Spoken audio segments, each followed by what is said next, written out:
Have a look at this. A ton of confusion with traffic pylons, barriers, curbs, lots of new paint along with planters and patios. It's the transformation that Danforth Avenue has undergone over the course of just 2 weeks. And add to that brand new bike lanes, and it's a lot for people to process.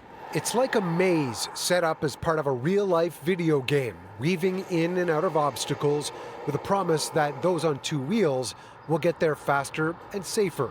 In the city of Toronto, 1/3 of all trips are under 5 kilometers. And with protected bike lanes like this and protected infrastructure, much more of those trips are bikeable. Cyclists have been waiting for the day to have more bike lanes added throughout the city. Thanks to a pandemic, 25 kilometers along major transit arteries are being added in a matter of weeks. As this has been rolling out as quickly as it has, what kind of issues have you seen? Some of them are just how quickly they came in. When some of the bike lanes were first put in, even on University Avenue, the bollards and paint were being put around cars that had parked there overnight. Bloor East, for example, the type of dividers and the planters, the city was able to make incremental improvements when they got feedback, and the lanes are much better now.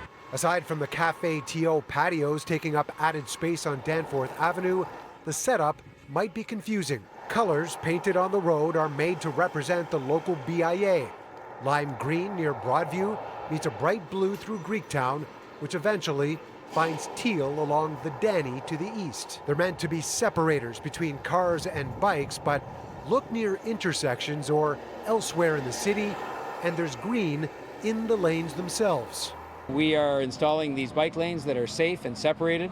That is one of the biggest installations of bike infrastructure in the history of the city, and we're getting it done in record time because we know that that's what people want us to do. People may want the lanes now, but if the record time forces the need for fixes later, then there may be a few extra turns along the way. The added bike lanes brings the total to 40 kilometers this year. Although the expansion is considered temporary for now, the city says it will measure and study the effectiveness until the end of 2021. That's when they'll determine whether or not all this stays permanent.